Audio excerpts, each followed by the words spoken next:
You're listening to the Cantina Cast,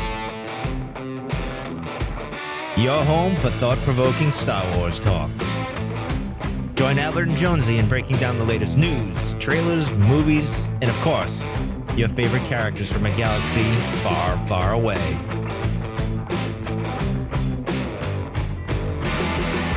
Hello, everyone, and welcome to the Cantina Cast. My name is Albert Padilla, and tonight we are going to be diving deep into our hate. We are going to let our passions fuel us, and we'll be dealing in total absolutes as we discuss the Code of the Sith on episode 257 of the Cantina Cast.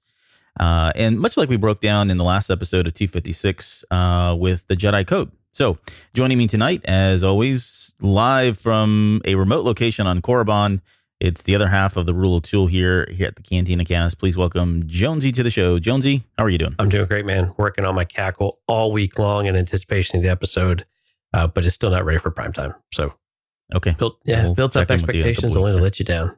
Kind of like Vader. Yeah, this should be fun. What's kind of like Vader? Build up all the expectations and then be let down. Yep, total letdown. Yeah, we'll get into that here in a little bit. Right.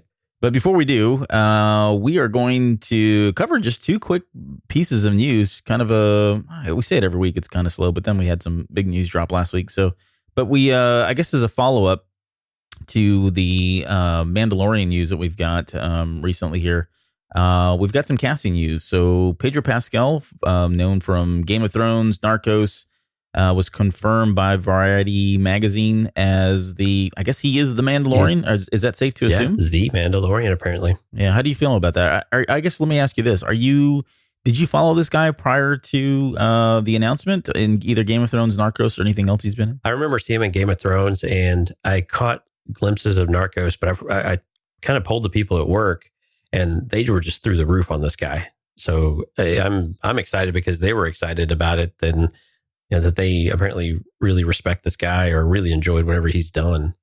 So I'm gonna have to take their word for it, at least for now. Is this someone you're familiar with? No, not at all. Okay. Nope, I'm not. And I guess if you've listened to the show, you know that I don't really watch Game of Thrones. I think I've seen the first season and just bowed out because I just didn't have time. But I don't know. I just don't know really much about him at all. I've heard good things about him, and I know there's a lot of people that are excited.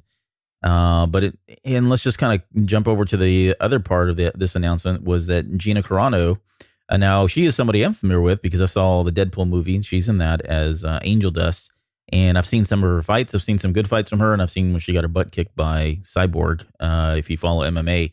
But how about you? Were you familiar with her in this role, or I guess when she was announced for this role? I don't follow MMA, but I did recognize her in Deadpool. As soon as I saw her picture, I knew she was Angel Dust. And I think I've seen her in a couple little things, but I guess so maybe help me understand. She's moved on beyond MMA now, right? She's not actually fighting anymore? No, I don't think she is. I think her run's already over. So she's just strictly doing and I don't follow it that close. Just doing the acting career now? Movie stuff. Yeah, I think it's it's safer on her face, less wear and tear, and probably pays a lot more. I know she was in Fast and Furious, one of those. Yeah, Fast and Furious 6, I believe. Yeah. Okay. Yeah, she was in one of those as well. But it's interesting though, and I don't want to start tying anything directly here, but you think about like their ethnicities and backgrounds, and then you've got, I just wonder if they're kind of going for a certain thing here with the signing of somebody like, Pascal and then Carano. I think Carano's from Texas too, if I'm not mistaken. She's from Dallas. Is she? Oh, there you go. Nice. But yeah, I don't know. It's just, it's kind of cool that we've got these new characters coming in, and I don't know, maybe there's a trend there, maybe there's not. Who cares? I don't really care one way or the other. I just want a freaking good show. So, right. I mean, if you're fans of Game of Thrones, Narcos, Deadpool, or, Pedro Pascal, Gina Carano, this is all pretty good news. And I think pretty widely accepted as positive, in terms of what we've been reading and seeing. So, yeah. Pedro Pascal in general, I've read nothing but positive and excitement about that announcement. I mean, it's been rumored for a while, of course, but it was nice to get confirmation that he's actually going to be the titular character. Cool. All right. Well, we'll see how that turns out. Looking forward to it. The other thing we've got is if you're following us on social media, you've probably seen this already, both on the Eargly Media Network social media pages, as well as the Cantina Cast, and even our own personal social media pages. I think you and I both posted something about this, right. But we did received word recently that we will be part of the Pandora podcast beta launch come December, we being the Cantina Cast show. So we are very excited, thrilled, humbled, and honored to be a part of that. And I think, what's the latest word on that? So we're going to, it comes out in December, but it's still a wait and see. Yeah, I don't think we've got an official date of when the shows will be available and ready to listen to. Right. They said here in the next few weeks. So it sounds like maybe beginning of December. And since we're with Libsyn, that's where some of this ties into. That's our media host, to be more technical about it. And there's a period of time where before they really start opening up to everybody, they're just doing this with some test ones. And we were, really excited to be selected as part of that. But yeah, so sometime in December, there's a link for people that use Pandora to go, or that want to use Pandora and check out the shows there, to go and sign up for early access so you can get notified whenever it's ready. It's not clear to me if they're going to use the Pandora app or if there's going to be a different one. I'm hoping it's all just integrated in the Pandora app. That makes a lot more sense. But yeah, we don't really have a lot more beyond that. But as soon as we do, we will be sure to share it out there. So if people enjoy using Pandora and would rather use that for their podcaster, then we will make sure that you can get the Cantina Cast if you are interested. That's right. And this goes to show you kids that, put a lot of good and hard work into it and some really large unmarked bills. You can get just about anything you want in this world. So super exciting. With that, we'll get to the main show. So tonight we're going to do the Code of the Sith. So I guess just I don't know. I'm not going to go so far as to say it's the opposite of the Jedi Code, because as I was breaking this down and really trying to dissect it, it didn't really feels different, I guess. So, but before we get into that, just to kind of recap what it is, I'll just kind of read this off real quick. But the Code of the Sith is as follows. Peace is a lie. There is only passion. Through passion, I gain strength. Through strength, I gain power. Through power, I gain victory. Through victory, my chains are broken. The Force shall set me free. I probably added one word in there, but the Force shall free me is how it goes. So let's talk about this, because so we talked about whether or not the Jedi Code was kind of like a, what do we say, code of conduct. I don't even remember. We were throwing a couple different things out there, but this is really more of like a mantra, or I guess maybe even a doctrine of sorts. Yeah, very much so. This is where we talked a little bit about how maybe the Jedi, you could build on each of these lines as you move through them. This one is very much that, where each one of these is a stage. You can almost look at these as a rite of passage to get to the next one in order for you to gain, what is, the culmination of power and the freedom that they seek, which we'll dig into a little bit here. But yeah, you can definitely see where this is actually building on something. In the first line, you're really starting with a direct relationship to the Jedi Code. And you can see that, of course, this came after the Jedi, most likely. It almost definitely did. But you can see it's a direct reaction to the Jedi Code and say, well, here's our doctrine of this and how you guys don't know what you're talking about. And so with that, we probably should preface this, at least for some of my notes. There really isn't a whole lot from a canon perspective that we get, because we've got the novel with Plagueis, and we definitely get to see, Maul and Palpatine, Sidious. We get to see Vader, that kind of thing. But really a lot of where the really good content and analysis comes from dates back to the Legends stuff. So I am going to borrow a couple things here and there from that as we kind of break this down. But we should preface this by saying that, if you really want to, if you boil it down, again, to your point, Jonesy, this was written in response to the Jedi Code. From a Legends perspective, there was a fallen Jedi, or a dark Jedi, to be more specific, because they weren't Sith at the time, but a dark Jedi by the name of Sorza Sin, who actually is the one that wrote this after they had been exiled, because the Jedi at the time were kind of tampering with the dark side, and they were exiled and went to Korriban and took control of the Sith, and that's how they became the Lords of the Sith kind of thing. But definitely was from the onset just an immediate attack at one of the lines, within the Jedi Code, because just to kind of recap, the very first line is, there is no emotion, there is peace. And the Code of the Sith immediately jumps in with, peace is a lie. Right. So, they're like, screw you guys, this is all a lie. And then from there, it's almost like a formula, right? To kind of to what your point was earlier, where it's a formula for it's a path, if you will, on how to reach, ultimate power and ultimate freedom, to go directly to the last line of, the Force shall free me. And you can almost look at these as morals too, to some extent. Like this is, this is what they follow. This is what they truly believe, in a lot of ways. So, I guess in one other thing too, I just want to mention, and we were talking about this before we came on the air. Really, this is it. The original name for it, and again, I'm quoting legends here to some extent, but the original name was Coat Sissajak. Did I get that right? That sounds good to me. Yeah, we couldn't find the phonetic, so we're just we're doing our best. Yeah. So that's from Sith, right? And it translates into Way of the Sith doctrine. So even that word doctrine is used directly if you were to believe that is the translation from the Sith language. The I guess so one of the things about this too, with going back to some more legend stuff here, I found a cool quote from Sources of Sin when he's kind of talking about the code of the Sith, but he says it's a single unifying code that can be derived from the Sith philosophy.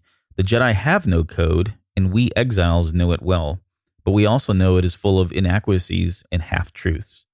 So there's a lot of hate that's kind of just being spilled out of the gate when this was written. Yeah. But what, I guess, any other initial thoughts about maybe in direct line to the Jedi code itself? No, I think he was absolutely right. And we struggle with that a little bit too. While we saw some of the paths on the Jedi side, it's not really a clear structure of how you get to point A to point Z. The Sith code, man, it is very, it's not articulate, but it has milestones. Correct. Yeah, it's almost like it has milestones, right? Of this is, using this gets you this. And then when you use this, then you move on to the next. And so it is very, it is very literal of what you're doing and what your goal appears to be. And it aligns very, very quickly and very, very well with how most of the Sith operate. I think, as we get through some of these characters, like a Palpatine or even a Dooku, we might see some variations of this, or maybe not as clear. But in some of the characters we're going to talk about, it is absolutely spot on. And it's the kind of the prototypical Sith application of the doctrine to what they want to achieve with their life. I was just thinking, I was reminded of the line from, Empire when Luke is asking Yoda whether the dark side's powerful. And he says, it's quicker. Right. And this is what this kind of feels like. This is a very quick path to power if you were to follow it. Whereas the Jedi code, it does seem a little more nebulous. It's not a prescription anyway. So everyone wants the step-by-step instructions, right? And the Sith lay it out there for you. The Jedi make you work at it a little bit more. And again, we talked about it being a little dogmatic and it being a little too maybe black and white in some areas, but you could also argue that it gives you the freedom to explore some of these a bit more if you have if you want to take a more freer approach to it and not be so rigid with that, which was what we speculated of where it should maybe go, or maybe where it will go here in the sequel trilogy, maybe where we end up. And so does it get a nice variation on that instead of this? It is very quick because you have the path and you can recognize these things very, very quickly, and you can assign goals to each of these steps, and they're very tangible at that point. Yeah. So one quick note that I had, and this is I guess more behind the scenes kind of thing that I found was very interesting. So the Code of the Sith was written by a man by the name of David Gator, and he's actually done a number of things. I think Dragon Age series of video games. If you've ever played any of those games, he's had his hand in just about every one of them. He did the novels, but when he was brought on back for Knights of the Old Republic to write the Code of the Sith, he had reached out to Lucasfilm or whoever was kind of keeping the knowledge at that time, and just asked, hey, is there anything out there? And they said, no, go ahead. You can, write whatever you want. He kind of just started by reversing the Jedi code because that had already existed. But I found what was interesting was that he's on record as saying that one of the inspirations that he had was Mein Kampf, which was the novel by Adolf Hitler. And as I went down a rabbit hole, I'm not going to get into the rabbit hole that I went into, but Mein Kampf in Germany means my struggle. And I just thought that was appropriate because really, a lot of what we see with the Sith is them struggling with their emotions and their hates and their fears. And through that, they become very powerful. And I guess the other parallel here is that we've just got another Nazi inspiration in Star Wars. We've got we've already had the Imperial uniforms. We've got the stormtroopers.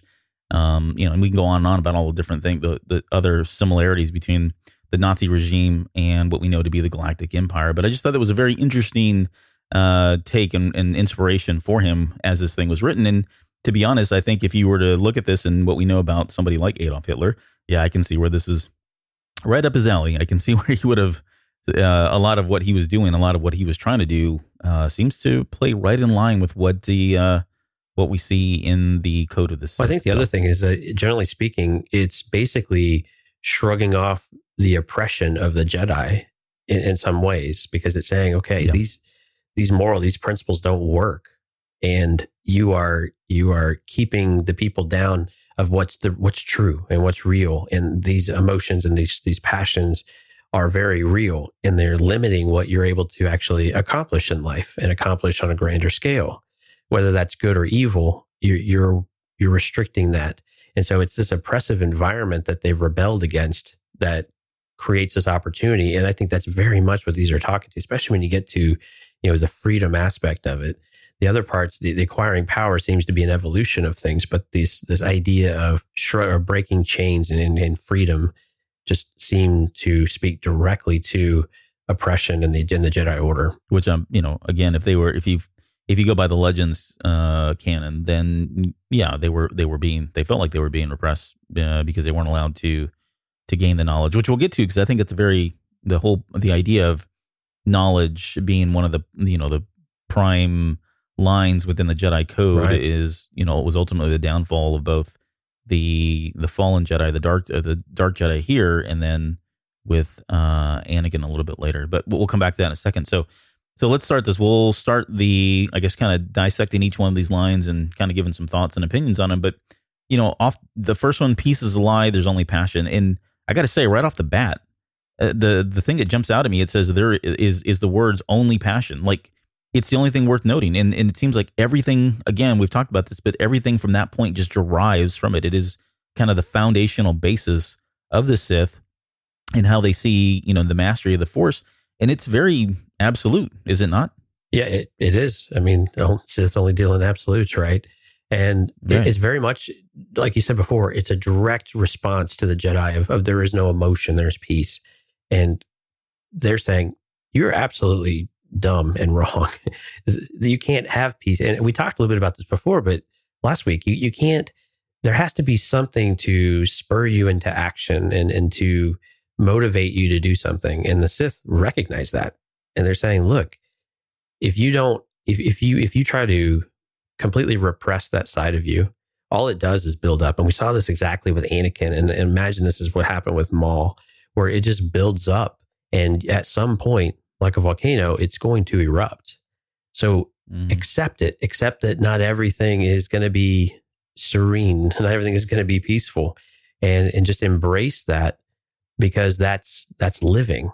And I think that's what the Sith are basically doing. We saw this in some of the extension of the New Jedi Order. I forgot the name of the series, but with the young girl that was kind of dating Ben Skywalker off and on. Her name's escaping me right now, but this was one of the things that she was trying to teach Ben Skywalker in the Legends novels of this idea of passion and not limiting yourself to being in this serene state and this passive state all the time, because that's not living. You're missing out. Yeah. And I would say passion, they use the word passion here, but really it's emotion. And primarily for the Sith, it was hate and anger, because we know those are the two that made them stronger.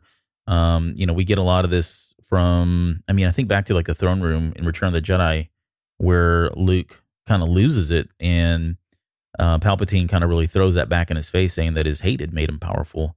But I think it's unrealistic to say. I get, this is where this one does make sense to me, right? From just a realistic perspective, the fact that you can't, you have to have passion, in my opinion, and you can never really truly have peace. And so from that aspect, I can see where they would look back at the Jedi Code and say that it's flawed or even incorrect in a lot of different ways. But see, this is where I think, this is maybe a question to you. We don't see the words hate. We don't see the words anger in any of this. We just see passion. So, I'm curious if this is if the using hate and using anger was more of an evolution later on, and the passion was just more about opening yourself up to the experiences and your emotional side of things, not and embracing all of it, not necessarily focusing on just those really intense, powerful emotions that are more hate and anger, because you could argue that love has the same type of intensity as well, right? Well, and it did ultimately at the end, right, with Luke. But, sure. Yeah, so it's a good point, and I would say I think the intent initially was really truly about passion itself and not necessarily any one emotion. I think when it finally got to Bane, I think that's when there was a level of deception that was involved, right? It was passion on the surface, but then he was kind of twisting it and using the passion in the way that we see with that was handed all the way down to what we saw with Palpatine or Sidious, where he was using passion, but more specifically hate and anger, fear, right? Those types of emotions were the ones that he was primarily focusing and advocating more than necessarily love, right? So yeah, I think it got twisted a little bit once Bane got a hold of this thing, because he was a big proponent of the Code of the Sith. Well, I'm glad you brought up Palpatine. So what do you think Palpatine's passion really was? I think it was just power. I think he craved power. I think he fed off hate. But I would say those two, and just to kind of piggyback on craving hate, or I guess that being one of them. I think I'm going to go back to Return of the Jedi. There was always that scene where he says he could feel the hate swelling inside of him. He's always had this like punch drunk emotion. Whenever he said that, almost like it was almost perverse. Like the way he says it and the way he looks at that time, just like he could feel the passion, that passion within, Luke, and somehow he was able to feed off of it, right? In some way, like it actually made him stronger. Like he could tap into it, even though it wasn't necessarily him that was feeling it. But I would say that seemed like something that he was constantly going after, right? And the other thing that, I guess one last thing about the on passion, there's some irony in the fact that Anakin's passion, his passion to save Padme, his passion to save his children, ultimately is what drove him to seek knowledge. And this is what I was mentioning earlier, right? Because he wanted to go find a way to save all of them. And when you think about knowledge, you can't help but think it's a characteristic of the Jedi Code antithesis, right? That knowledge is something that they should be seeking. And ultimately, that's what led him to the dark side. He wanted to go find this knowledge to, keep everybody that he loved alive, and ultimately led to his downfall. So it was a very, I don't know, it just seems interesting that was one of the things, and it's, advocated right there in front of inside the Jedi Code itself. So, right.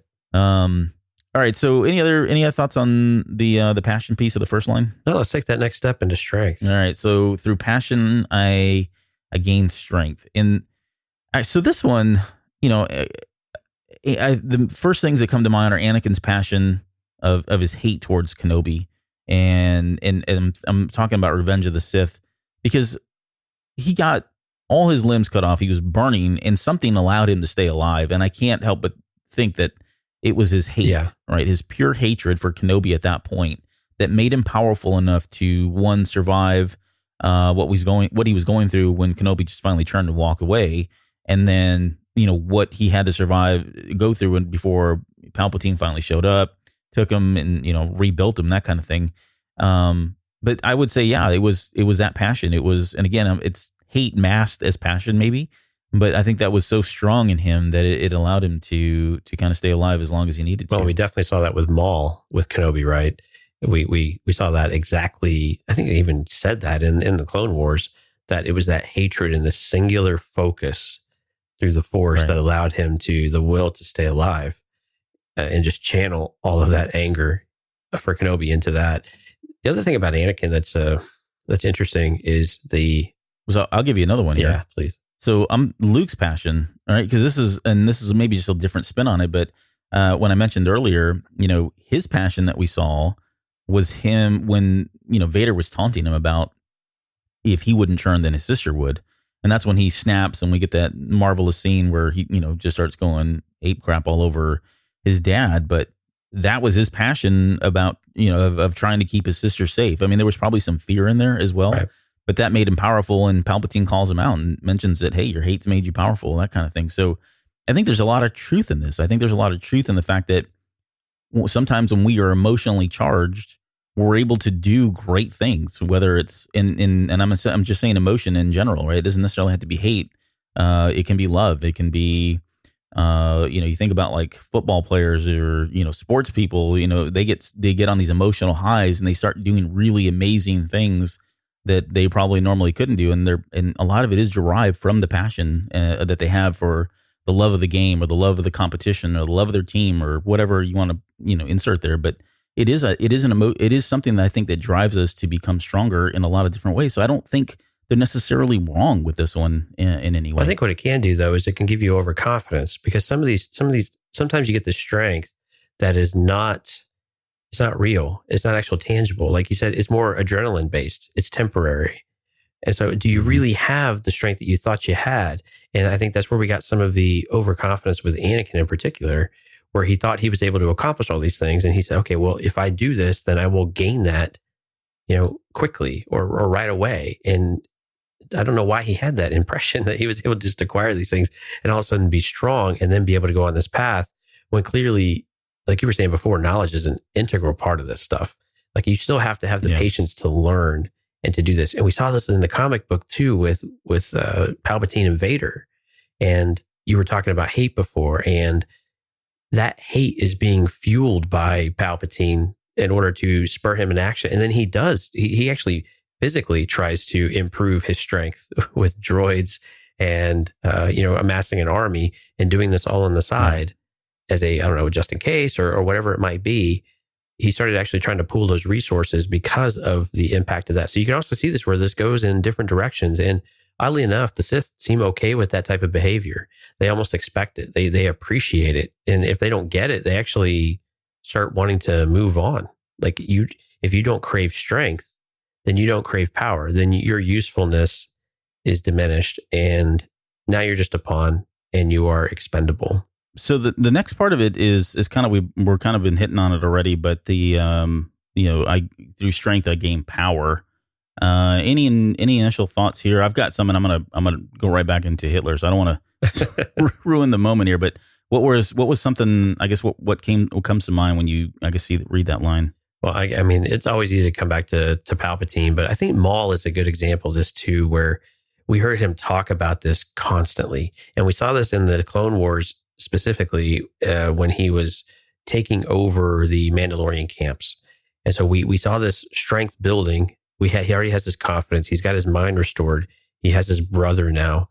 And he wants to amass his power, and he has the strength to do it. And he can just overwhelm, which I believe is what Palpatine has been largely doing with the Empire in general, and what he did, kind of secretly with the Jedi and the clones, is that you start to actually accumulate physical strength and intangible strengths as well, so that you have this overarching power. What's interesting about Palpatine is his was more, through deception and not really hands-on, whereas someone like Maul actually does it more in the physical realm of amassing, troops and men, where Palpatine did it more in a political manner. And so it's interesting to see the different ways you can do it with the Sith. They're more dynamic than the Jedi tend to be. Well, that may not be entirely true, but they tend to be a little more dynamic, at least on screen and on the page. But it's very much you can't have power necessarily without strength, but it can be different ways of it. Our political system today, you have, presumably you have power because you have strength in pockets of these areas, right? You've built that power over time. But again, you can't be railroaded and run over all the time either. So you have to exemplify, why you're worthy of that power. And I think even within the Sith environment, you have to continue to prove that to your master, because they expect it from you. And again, if they don't, there will be consequences. So what did Hitler have to say about all this? Well, it's funny because some of the things you were hitting on, at least with this line, I've got later on the next line where through power I gain victory. Right. So I'm with you on that. I think we're hitting the same wave. But the thing I was really going to just draw from is if you go back to Mein Kampf, and this is there was an interesting piece in there where he wrote that the destruction of the weak and sick was far more humane than their protection. and that the true purpose in destroying the weak was to provide for the strong.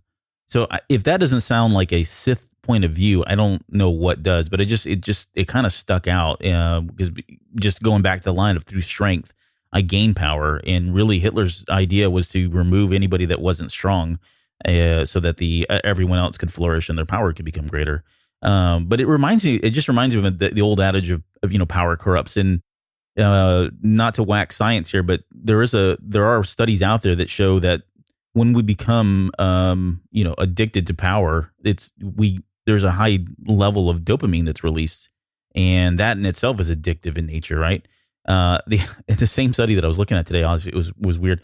They were also talking about how when that dopamine was released, that it actually improved the functions of your frontal lobes of the brain. So the implication here being that sometimes once you become addicted to power and you get that release of it, it can make you smarter, or at least it makes you think that you're smarter, right? So it just kind of keeps building and snowballing and feeding that emotion, that thought that I am powerful, I can do anything, I know everything. And it seems like there's that's the science behind this whole adage again of power corrupts, and we definitely see that with the Sith in a number of the instances that we've already spoken about. But let's jump into power I gain victory, because I'm going to go back to from Knights of the Old Republic, the video game itself, because this is where there's a lot of stuff that came out of that game that really flesh out these lines one by one. But interesting on this one, it said, how many sorts of victories can you imagine? Peaceful victory, victory by sacrifice, a truce, or achievement. Unless the victory is achieved by demonstrating that your power is superior, it is only illusion, temporary at best. We seek more. And I think that's what was speaking to you. I think kind of what you were talking about a little bit earlier about, you've got to flex your power. You want, and this is the Sith way, right? It's one thing to have power, but then it's how you go about getting the power and what you do with it that's really more important. They want something more substantial. They want something to last. They want to leave a legacy with this power more than just have it and acquire it and sit on it and do nothing with it. So to that end, I think the victory is probably important, but victory through the use of power was really what the Sith were ultimately trying to achieve here. Right. And Palpatine probably had the right idea behind it, because he looked like the hero the entire time, right? To speak directly to that, of you want to achieve victory in a way that seems like you did it the right way, even if you completely wiped out an entire order on the side by villainizing them. To everyone else, you are a hero. But like you said, what you do with the victory, you start talking about legacy at that point. And what is this, what do you do with that victory? How long can you actually maintain the spoils of that victory? And what we ended up seeing, though, is that the legacy aspect of what they were able to achieve was one of what people did not want anymore, right? It hadn't been these oppressive environments and these, you have troops everywhere and you have enslavement going through the galaxy, or the treatment of, the Wookiees or these other races and species that you didn't have these in the Republic days. And so this legacy, now you start to say, I have been duped. And that's when you start getting the whole rebellion thing. So your victory is always temporary. How long that temporary, how long temporary is, it just depends on how long it takes for everyone to get organized, I suppose. So you brought up the Wookiee labor stuff, and I guess one of the last thing I had really on power and gaining victory was, I just found it interesting that Vader, so I'll just go to the Death Star, that, there's that line, who was it that says this space station is now the ultimate power in the universe? When that line is said, at least in A New Hope, we don't get the sense that Vader truly believes that, and we never saw him really advocate the Death Star, because we know from A New Hope that he talks about this technological terror, and let's just reference the comic book. If you haven't read the Technological Terror comic book, there's that's kind of really around Tarkin and Vader, and they have a little bit of a different relationship than I think we see later on, but Tarkin is so wrapped up in it, and Vader just seems to he kind of goes back to the line that we hear, that the Force is more powerful, right, than the ability to destroy an entire planet, kind of thing. But in that comic book, there is some foreshadowing that Vader does. He kind of foresees that Tarkin's getting too wrapped up in this technological terror, and that ultimately it's going to be his downfall. But in that sense, it's just, I guess the question really I'm trying to get at is, it's one thing to have power, but I don't think the Sith wrote, the way this was written, it really truly was focused on power in the Force.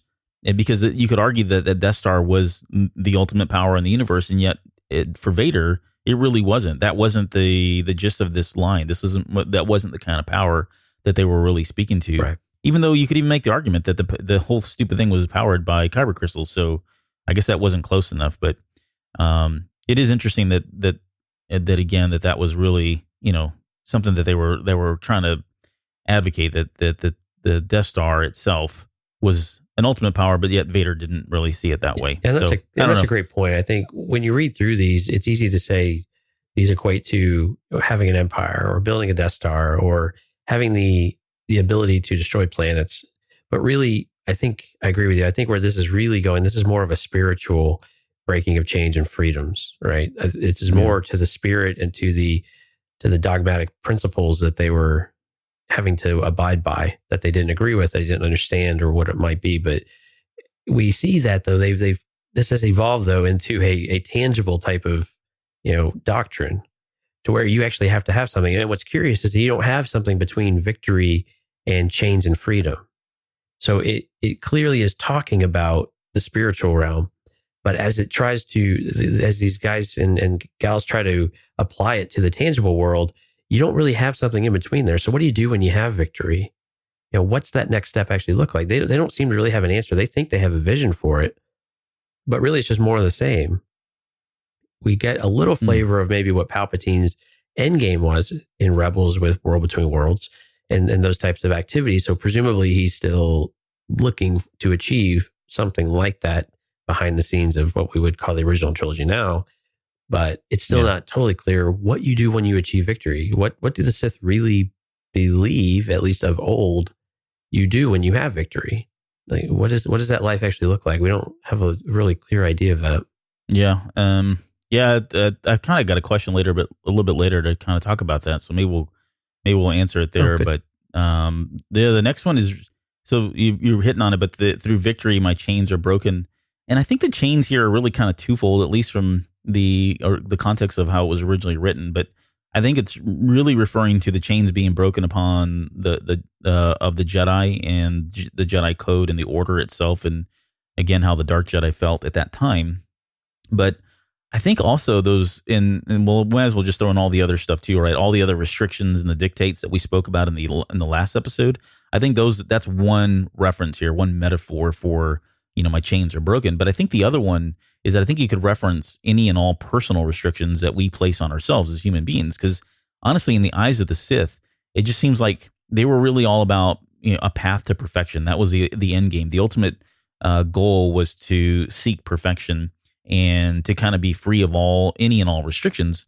And from what we know about, the legend, I'm going to go back to Legends, but from what we know from Legends lore, the Sith were always seeking, inner and personal perfection, and how better and how quicker to get there by ensuring that you can say and do anything at any time in the name of victory, right? There was not, if you could release yourself of doing all those, of any restrictions and any and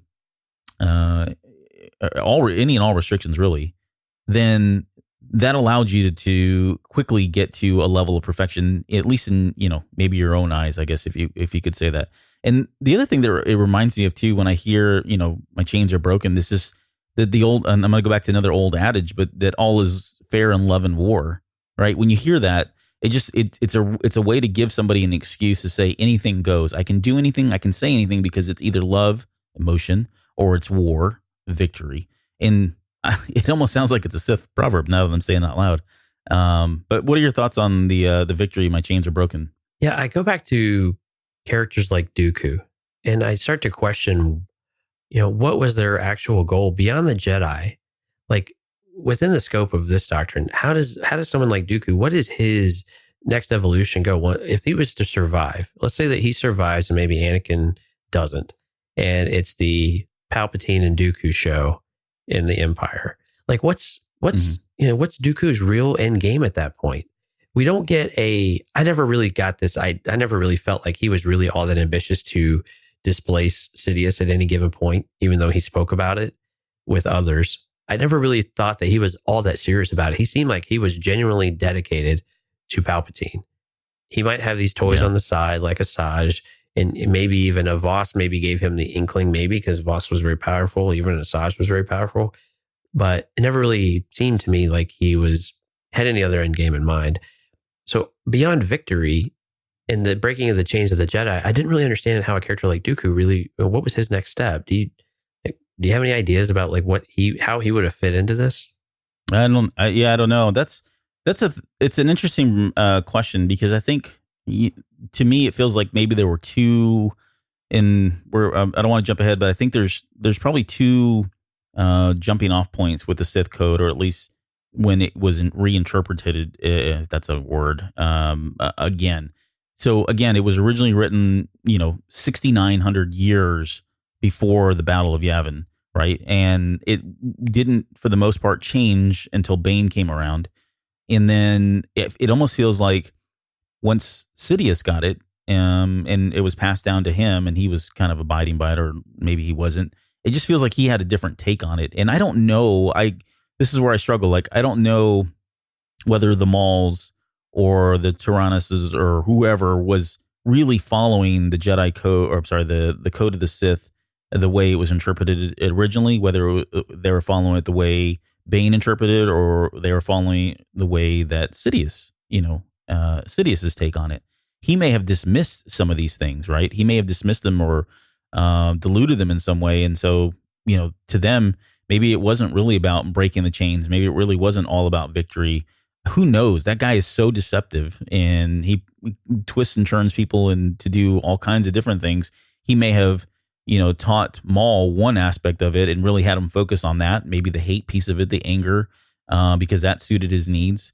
And maybe he really didn't have somebody like Dooku follow in the same way, because it didn't serve him in that manner. So he may have had him focus more on the loyalty aspects of things, or tapped into his background as a Jedi and try to feed into that loyalty piece, just because he needed somebody who was going to be the constant, right? Somebody more stable that he could ultimately trust and not have to worry about backstabbing him every 2 seconds. So I know it's a really great question, and I don't know that we have really enough answers to kind of go there and find the answers that way. I'm also curious if this is where the corruption side starts to creep into the Sith code, to where you have, you don't know what to do next. You have this freedom, and you have this breath of fresh air, and then you have the moment of like, what's next? It's like after Highlander, after you win the game, then what? And so this is where you have to then come up with your own devices. And like you were saying earlier, if you've got this high of power and victory, and you have nothing to hold you back now it's kind of like the ladder of inference. You just go back to the step, a couple of steps before, and you start repeating, and you want to accumulate more and more and more. So I'm curious if this is where the idea of the corruption of the morals and the where we would equate to the Sith now start to really evolve whenever you break this. And when you get into this next one, when you're free, is this where, the wheels start falling off? And this is where you have the unending cycle of the Sith accumulating power, and then ultimately really being its own destruction at the same time, over time. Yeah, I hear that. So the last line, "The Force shall free me." This is a weird. This easily could have been. It really is. I mean, he could throw this in the Jedi code and it'd be fine, right? I mean, throw at the very end of the Jedi code and it's okay. It just seems super agnostic in terms of, at least it seems agnostic enough as a belief that could go either way. I mean, you can make an argument that it sits with the Jedi code and should be there. You can make an argument that it sits with the code of the Sith, albeit maybe in a slightly different context, I suppose, with the Sith. But it ties directly into having, chains broken and because you're free, right? And I think what it was, the original intent is going back to what we said, where the Dark Jedi at that time felt like they were being oppressed and they weren't allowed to do and explore the knowledge that they were being told to do as coming from the Jedi code. And again, there's more irony here I think with Anakin, because it really was the case with him. Was he ever truly free? He was a slave as a kid. He wasn't free then. Then he, became a part of the Jedi Order. You can make an argument that those kids are never free, right? He was always tied to somebody, always having to do what they wanted him to do. And then he turns to the dark side, living up to the code of the Sith, turns to the dark side. He's not free at all. I mean, he gets really wrapped up with Palpatine and becomes his, dog, basically. He's basically more oppressed than ever. Yeah, more oppressed than ever. Absolutely. So the Force freed him from slavery, and it freed him from the confines of the Jedi Code and, quote, the lies of the Jedi. But he never really truly was free at that point. I think that's the sad part of it, right? The sad part of Anakin and Vader ultimately.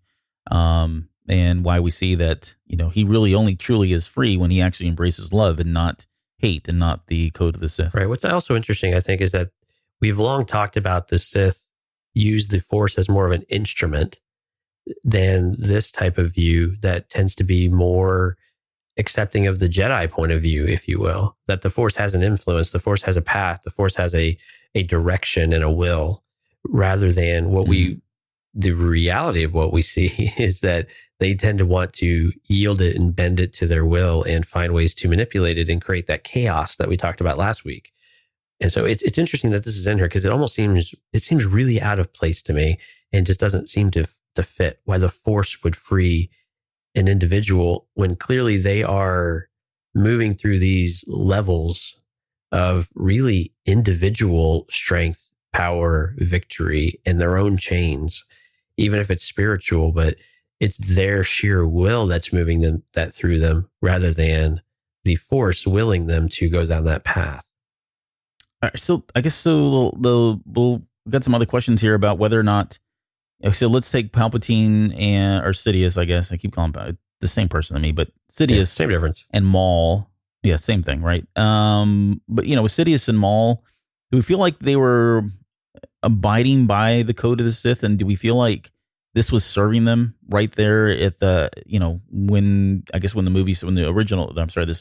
prequel trilogy starts off? Do we feel like they were in a good place with the code of the Sith? I think Maul adhered to this pretty to the book. I mean, and you see this throughout his entire life, even where he ends up. And oddly enough, he was freed when Obi-Wan finally, killed him. But yeah, I think he was definitely, he's kind of the poster child, I think, for this, where he has a problem. Yeah. and he subscribes to this, and this is definitely the path he takes. And he uses that as his, basically as his instruction manual for it. I think Palpatine, I think you can argue that he does. And I think you'd be right there.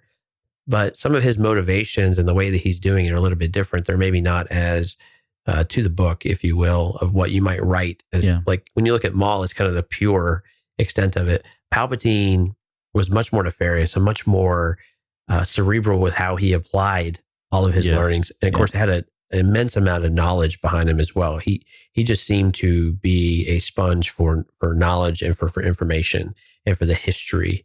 And with his former masters and things like that, it just seemed like that was one of his objectives, because like we talked about last week, knowledge is power, and in the wrong hands, knowledge can be devastating.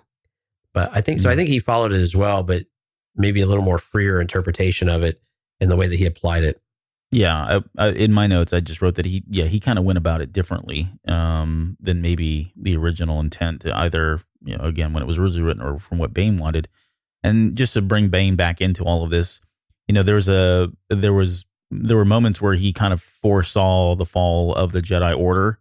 And I don't know, and honestly, I don't remember if he ever foresaw that as happening in his lifetime. I think he was trying to make that come about, but he did foresee that at some point, when the Jedi were weak, is when all of this would come to fruition through the code of the Sith. And it was only, thousands of years later, when the Jedi were at their weakest, that, Sidious was at power and was able to kind of take advantage of that, along with Maul, and bring down, and others as well, right? But starting with Maul, and really kind of bring down the Jedi Order. So I think it was serving him.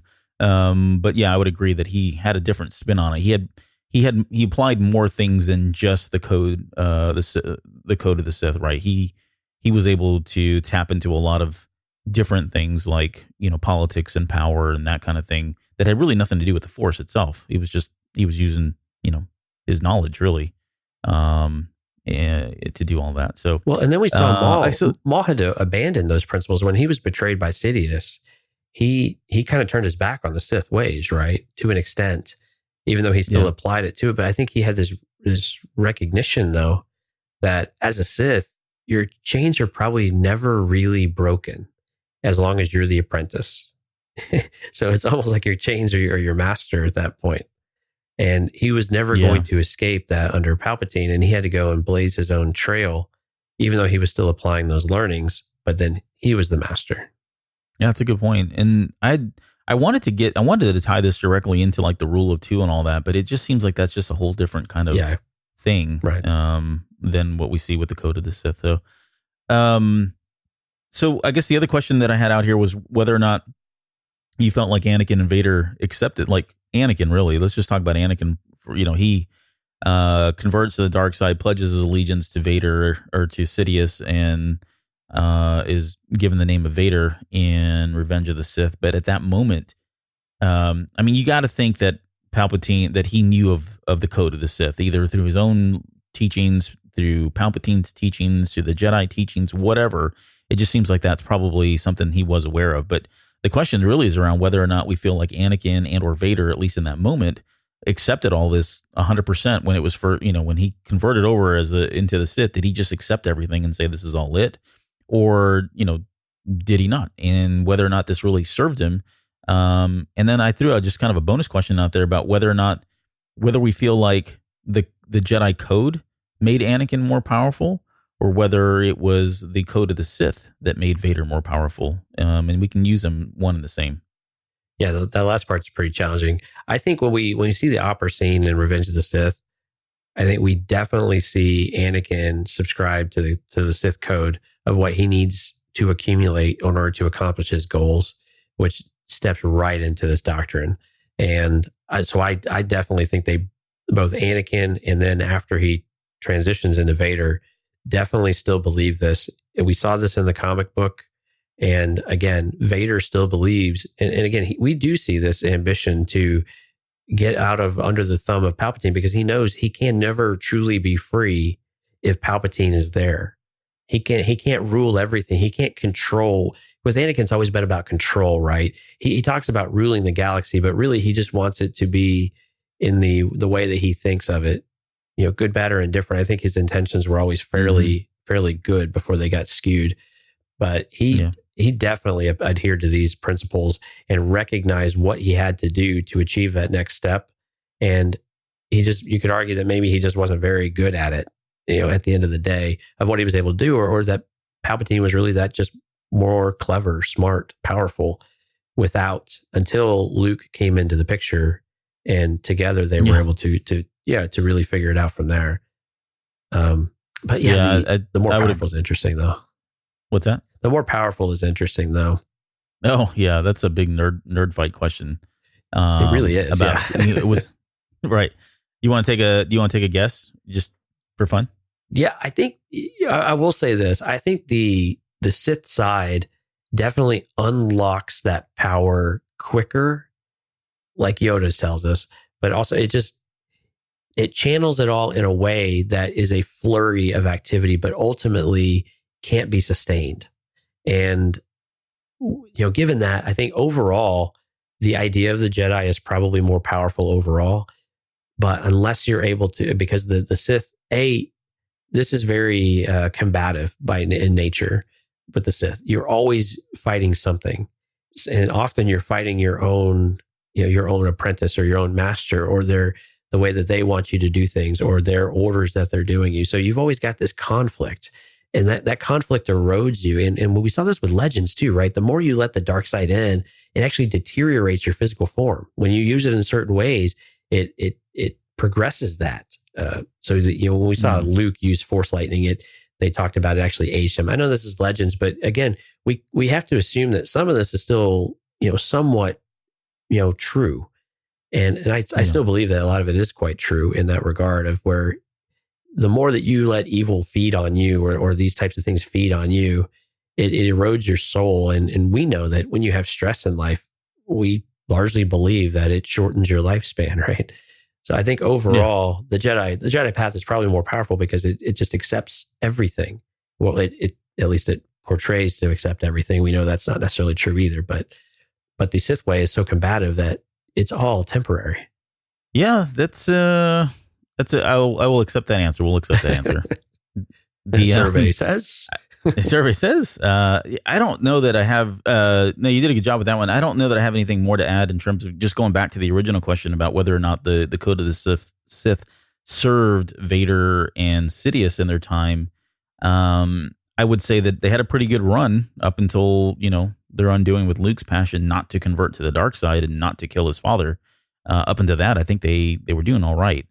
In terms of, who was more powerful, Anakin with the, light side versus Vader with the dark side, I think, and this is I don't want to cop out here, but I think I would give a slight advantage to Vader because he had no chains. He was, in terms of how he used his power, and, he got checked by, Tarkin at times and Sidious, but it just seems like he was more free to do and kill whoever he wanted to, whenever he wanted to, in that regard. But I have to think that had Anakin not been handicapped physically and converted to the dark side, I think he would have been much more powerful than maybe we saw.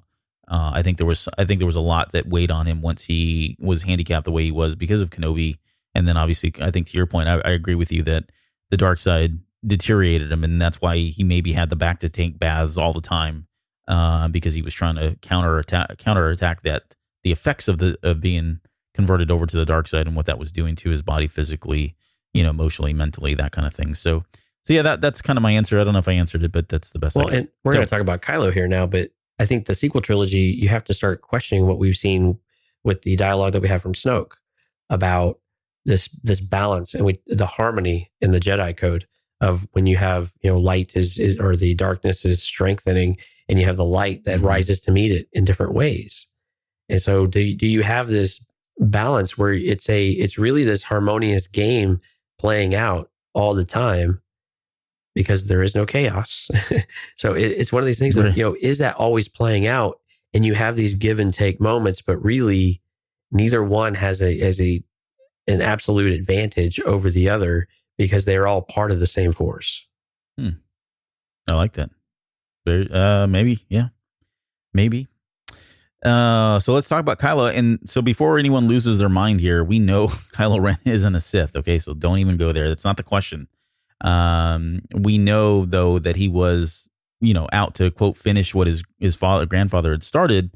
He kept creepy artifacts around like Vader's helmet. So we can assume that, along with the nostalgia interest, that Ren has come across the Code of the Sith. Let's just, for the sake of argument, suspension of disbelief, just assume that he has come across this and he's aware of what the Code of the Sith is.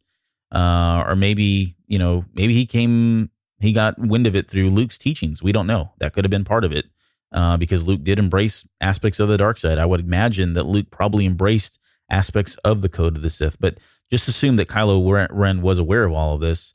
And if you start from the beginning, I guess the question is whether or not do we feel like Kylo is driven by passion? Going back to that very first line of this, he's certainly an emotional character, and probably the most emotional character that we've seen, at least on film. In Legends, it gets a little different, but in terms of canon, even when we go back to like novels, comic books, that kind of thing, he seems to be a character that is driven by passion, that is driven by emotion. And I would have to say that he's tapping into a lot of the same stuff. Although he is not a Sith, I think he is trying to live up to this code. I just don't know that he has anybody that's really kind of guiding him. He doesn't, outside of Snoke, and Snoke, we know he's not a Sith, right. But he's got no one really that's kind of standing behind this as someone who lived or walked the walk, so to speak, with regards to the Code of the Sith. And so he's just kind of making this up and pulling and piecing together pieces of whatever he feels are adequate or whatever serves him. But I would have to say he's got a lot of passion going for him. So from the onset, he's probably in a good place to really try to kind of line himself up with a lot of what follows in the Code of the Sith. Would you agree? I do. And I think this is where you get the natural influence of the Sith, is that this is really easy to understand and apply to your life, especially if you have a challenge or a struggle. And so with Kylo, he's has this weight of his family. He has the weight of betrayal. And then you have Snoke, who is really enforcing this code very, actually quite clearly of building him up in strength. He felt this raw power. He's trying to achieve victory. It will help him killing his father will help him break those chains. So you can see it applies to him almost, it applies just as well as Maul and Anakin and Vader. I mean, this is all very cyclical, of course, right? But I think it applies directly to him. But what we've seen and what we finally get this idea of is that killing Han Solo didn't solve the problem. In fact, it made it worse. It has split him in two, is what Snoke tells us. And his spirit and his soul is now fractured to where he is broken rather than breaking his chains. It broke him, if we were to believe Snoke. And so it works, but this is easy to follow, right? This is easy to apply for anybody. I grew up with nothing, so I want to achieve more. And this is the path you go. Now, it's not necessarily inherently evil, but in these cases, we get these extremes where you have influences that are telling you, this is our end goal. The only way we're going to be able to do this is to conquer the galaxy. I mean, are you on board? You good? And they've been burned by the good guys, by the light side. So why not see what the other side's got?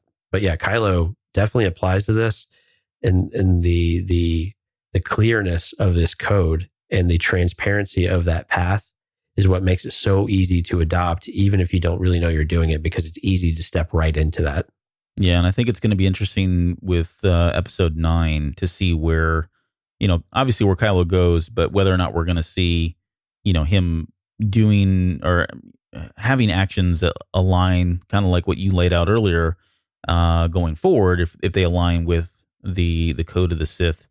Because he's got, Snoke is now out of the picture. It's just him. He's got really no one unless they introduce somebody. And we've kind of talked about that before. But it is going to be interesting to see whether or not we see very obvious and distinct references to the Code of the Sith here, either through actions or words, or whether he has his own take, much like maybe Luke did or someone else did, or even Sidious did. Does he have his own take on this or change things up? I would like to see something. It would be really cool to see this referenced in a movie. I think we got one reference in what was it? Clone Wars. I think in the Mortis trilogy or Mortis arc, we got a little bit. There was a mention there in Rebels. I think we got one quick mention of it at one point in one of those episodes. But again, by and large, the Code of the Sith is just something that's been out there and really hasn't. They've never really tapped into it from a canon perspective. So it would be really cool if they would somehow tie that in with Kylo Ren in episode 9, or maybe somebody else that we're not aware of. I think it's a great opportunity with Kylo because we've seen him progress to that path, and now he's to the point where you expect to start reaping those rewards, and the bottom feels like it's kind of fallen out on him. So what's that next step actually look like, and to see if we can flesh this out a little bit and see how you're supposed to react or how you do react, or maybe what's the path that the Force really will set you free in a very different way than you would expect. All right. And our final nerd question for the night. Is the Code of the Sith bad, or is the Jedi code good? And which is the truer code here? Ooh, why don't you take that one first?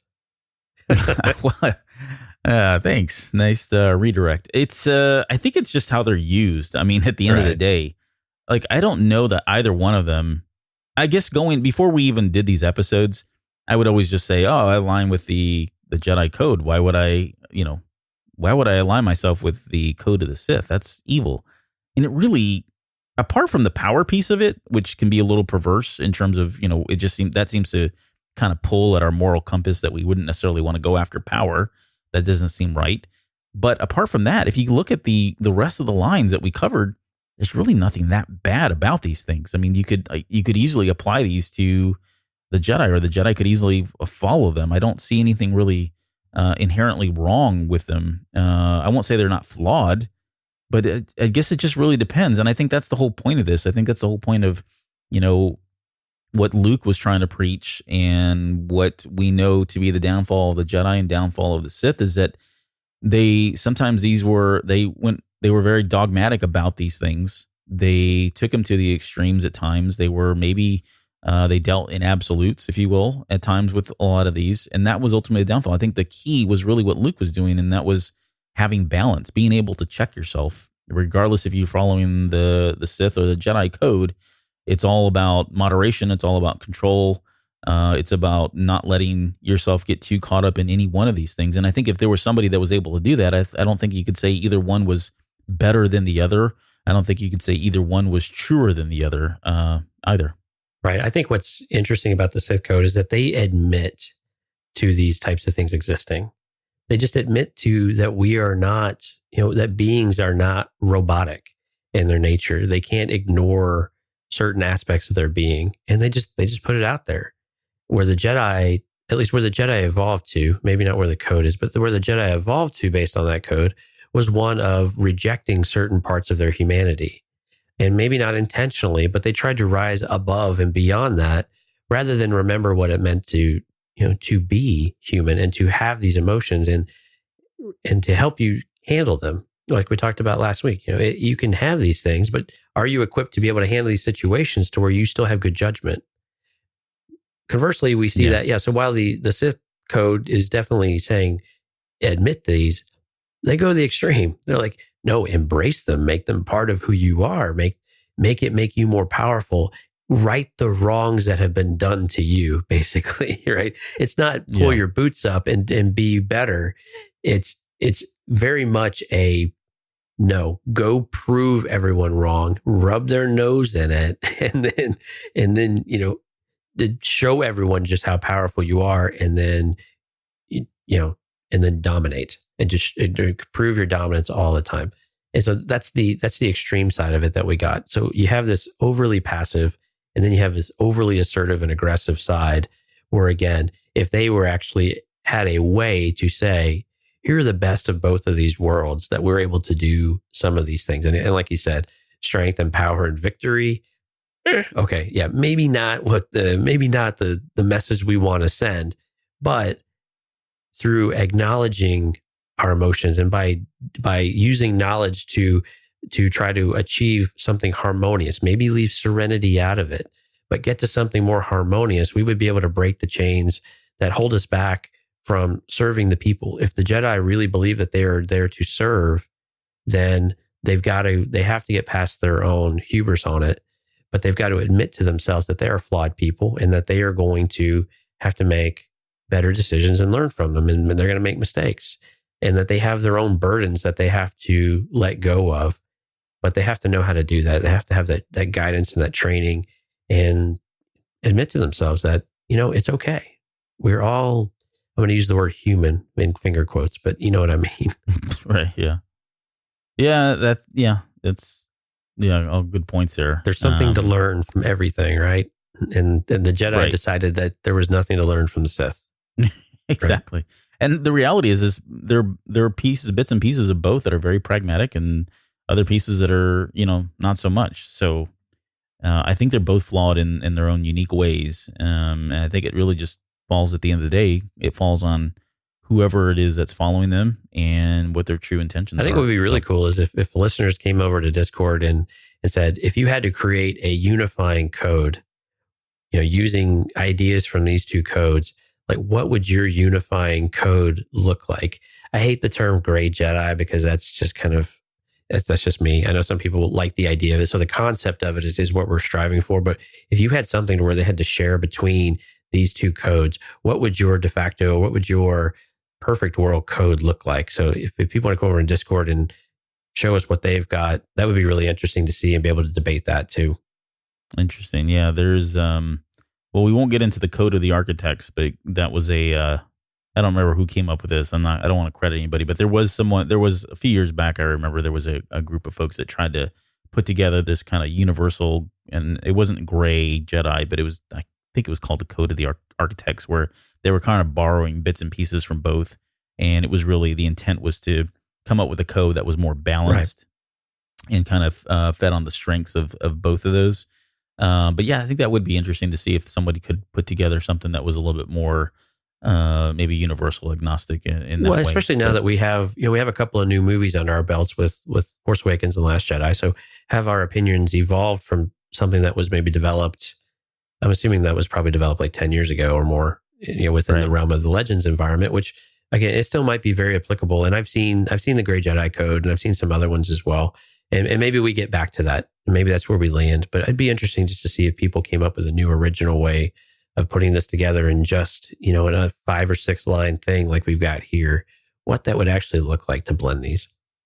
All right. Well, that's going to do it for tonight. Any final thoughts on either the Code of the Sith or the Jedi Code itself? Yeah, these are really cool to go through and to debate what's good and not good about them. And I like how you'd set a lot of this up of how do we apply this to the characters and where do they fit? We could probably, what would be really cool is like if you were to take the dark side characters and try to apply them to the light side and then the light side characters apply them to the dark side, and how this, how that turning it on its head might change things.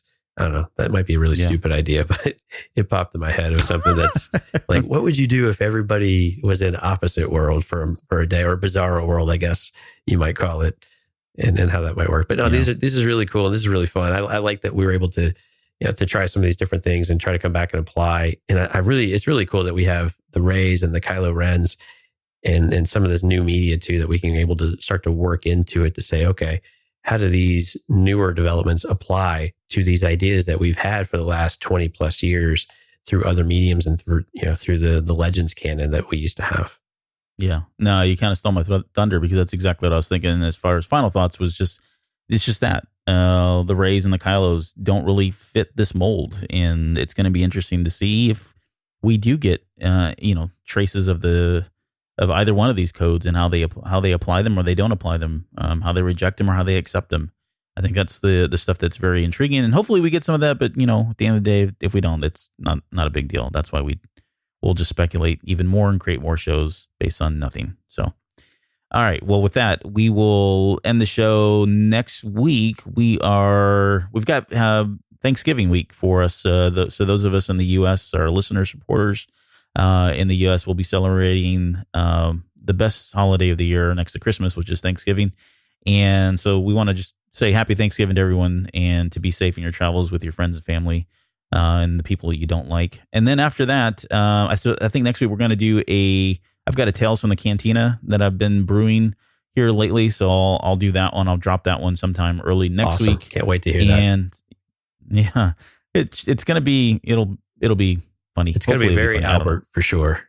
It'll be very Albert, if nothing else. That's right. And then the week after, we'll come back. We're going to hit the Vader's comics again. So we'll be looking at the Chosen One arc. And this is from the 2017 Vader comic book, which is really one of the cooler ones. I know we did the last one for the 2015 series, or 2016. 2015, yep. Now. Yep, 2015.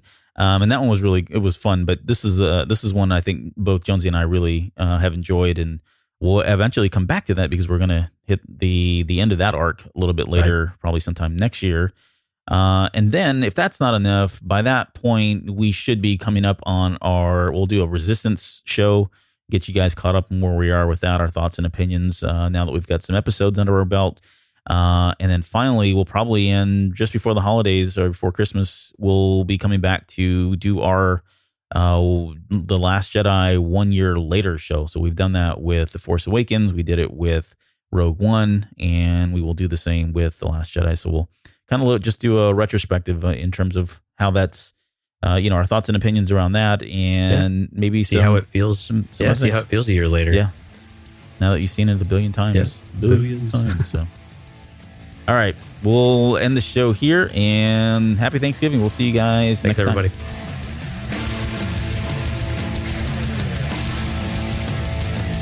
You're still listening? Wow. That's amazing. Well, I'm here to give you the disclaimer. Normally we do a big, long, drawn-out disclaimer thing saying what's what and who's what and all that other stuff, but I think you guys kind of know that Lucasfilm and Disney have no affiliation with us at all, and we have none with them.